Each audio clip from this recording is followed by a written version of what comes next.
Oh, guys, it looks like we had a point over the weekend talking about how we need to treat markets if the daily scale is able to curl up in positive territory, because that immediately tells us that we should be leaning towards 2 hour higher lows. And as of today, you did create a 2 hour higher low. Now, we haven't beaten out that new high, so we're going to get into some technical analysis. We're going to get you those levels for tomorrow being the daily expected moves. But this curling up does open the door to the monthly expected move, but it definitely opens the door to the weekly expected move for tomorrow, especially where that daily move is. So a lot of moves to get through here, a lot of moves, but overall, very, very nice that we were able to say, hey, if that daily curls up, we should immediately be looking for 2 hour higher lows. And we got a signal from the Qs, so we have to shout that out and say thank you.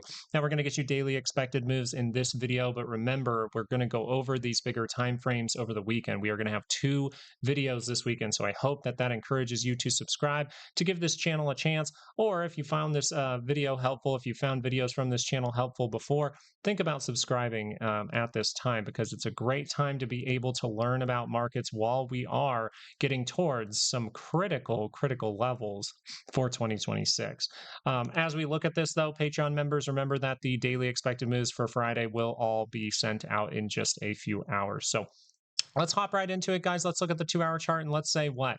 Well, we said if the 2 hour is able to confirm in some way, right, good confirmations towards the end of the day, then we should be able to extend to the weekly expected move. Now, because this is so by the center line, we would say the risky thing here is if the 2 hour crosses down, then that says test the low and potentially go make a new one. That can send us into negative territory and we would be closer than the last time. So we immediately know, hey, if this fails, if the 2 hour rotates down, I shouldn't be expecting this to happen right away up in these areas. Instead, what we would look for here on the bull side is for this to extend, keep those 30-minute pullbacks and keep going to the upside. We may even be able, with this 2 hour move, to target not only this weekly expected move, but next week. So make sure you subscribe, because the other video over the weekend is going to get you those weekly expected moves. Every single Sunday, you can get weekly expected moves from this channel completely for free. They are the best support and resistance line you will ever see in markets. And I can confidently say that after using them for years and years and years now.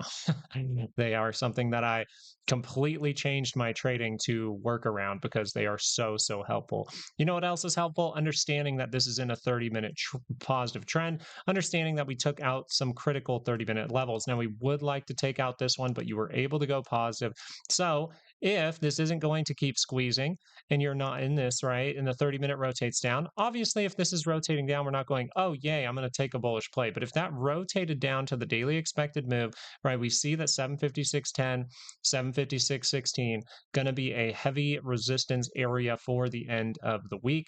So maybe we're looking for a 30-minute pullback over here to join in. Maybe you're looking for a 30-minute pullback on Friday, aka tomorrow, to hop in, because that would curl down and we would say, hey, we are curling down a little bit deeper, but this time we worked out that divergence. So you don't necessarily have the same divergences that you had in the past. So this is very likely to continue. If we start to see bigger drops, though, right, if this drops down and never confirms back to the upside, there is no reason for the trade. All right. I wanted to be very clear with that. So as of right now, 2 hour chart says we can extend to the upside. The daily chart says we can extend to the upside. The 30-minute chart says, hey, if I give you a pullback, it's most likely an opportunity, but watch out, because if I'm not able to curl up, watch out if that 2 hour is curling down, and the market can be as simple as that. As we get into the Qs and we show off these signals that were fantastic for us, and I'm so glad that we were aware that we did not want this to drop off too far. We want that to hold the divergence point. We held it. We held it on the RSI as well. And now you're seeing the 2 hour move. This is fantastic as of right now. 732.47 to the upside, 714.09 to the downside. Your daily expected moves for tomorrow. I think that the best thing here, though, is truly a pullback would be beautiful going into the weekend. And then you see that curl up next week. You have another potential opportunity for us to target next week's weekly expected move. I think that that would be fantastic. And as we go into the 2 hour chart, though, we notice something that would be very risky if the Qs were able to do this. If we are not able to carve out a higher low, but instead we fall to the downside and we never curl back up on that 30-minute, well, then you can turn down the 2 hour chart. And if you turn down the 2 hour chart, that is at risk of testing the low and going to make a new one. And as that would be a very tight divergence, we're open to it, but I would be more likely interested in a deeper move here from the Qs at this moment. So if the 2 hour is going to extend, you want that to go positive, then you need the 30-minute to keep that positive trend going. And this is very, very likely to do what? To extend to the weekly expected move or pull back and then extend into next week's weekly expected move. So there's a lot of things to keep straight here. You're hearing me talk about multiple moves, even talk about next week's moves and things like that. Try to keep it simple here. The 2 hours curled up, 30-minute pullback should be opportunities as long as we don't see any hiccups. And if we do see a hiccup, you will hear me talking about it on YouTube, and you may even see me talk about it live during our live shows Monday through Wednesday every single morning. So if you guys want to join us for that, we would love to have you there. Something very interesting about the Q's chart here, though, is the difference, right? This is very different. The daily chart is not curled up just yet. So is the real opportunity of the Q's to be able to climb to that monthly expected move? That is something we are going to consider in this weekend's macro update. As we get into the daily chart for IWM, this is where things get very interesting because IWM does not have the same daily signals as the SPY and the Qs. They just don't. They have dramatic reversal signals suggesting a big weekly pullback is coming. So this will be a big topic over the weekend for us.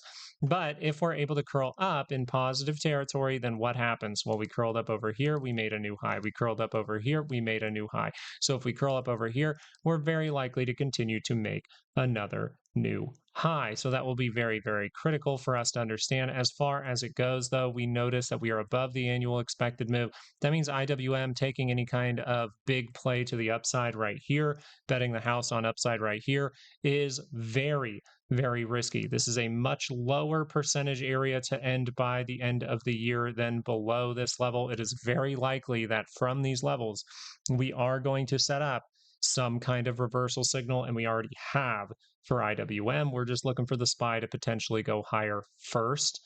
So we have to see if is IWM going to be a rotation play? Is IWM going to go down while other ones go up? Are they all going to go up together? Is IWM going to set up even more divergences? As of right now, this is a very, very strong signal, just so you're aware. You have quadruple divergence down here on your RSI and triple divergence on your MACD. So I'm not personally touching this one, but if the 2 hour chart can go positive, that would be a great thing.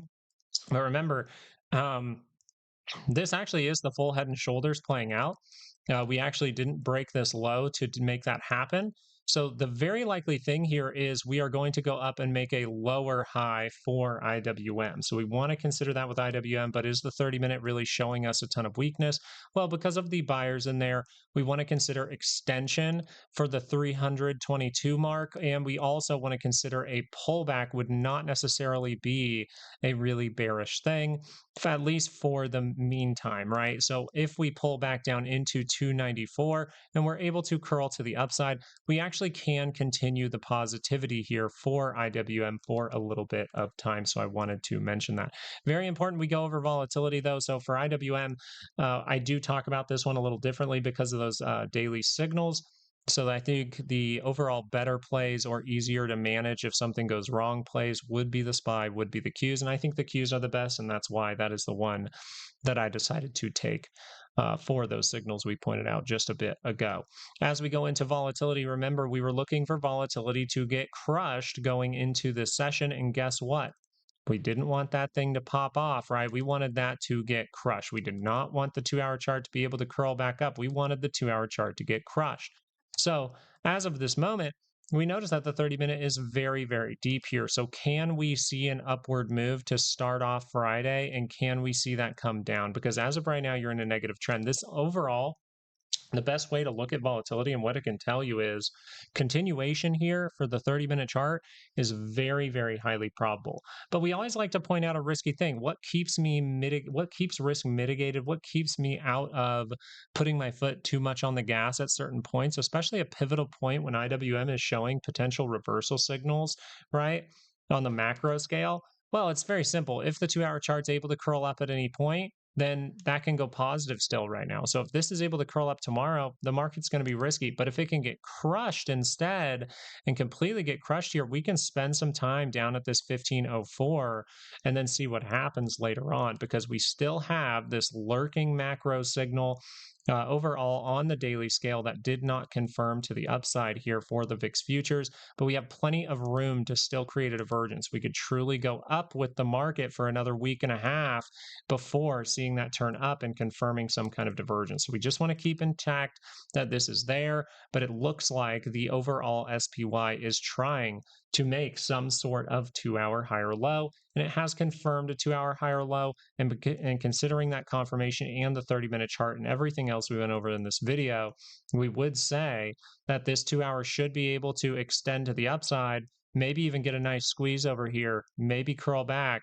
and then set up some kind of reversal signal by what? By VIXpiration. You know that VIXpiration this month happens after OPEX. So that would be the 22nd. And if we're able to see a nice squeeze here and we're able to set up reversal signals by the 22nd, you're going to hear me talking about it in the future. So I wanted to start to get it on your mind now, but don't ignore that all of that means that we cannot turn down the 2-hour chart right now. So I just wanted to point that out again at the end of this video.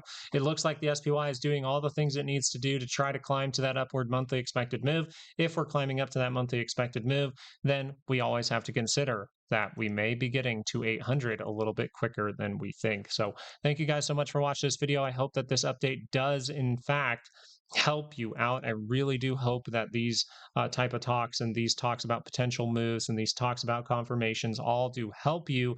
But if you're still confused about those things, we have the full technical analysis course at 80% off right now.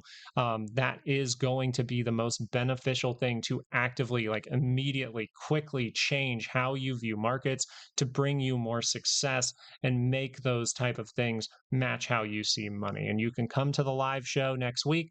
We're live Monday through Wednesday in the morning, and you can ask questions about it. You can ask questions to look at a stock. I would love to have you at the live show. But other than that, guys, there's a few other things down in there. I mean, there's that Whatnot link. I just like the app. I think it's fun, and I like free money. So if you want $10 to $200 for signing up with my link, there's a Whatnot link down in the description if you want to check it out and get some free money. Hey, thank you guys so much, and have a great rest of your day. Peace out.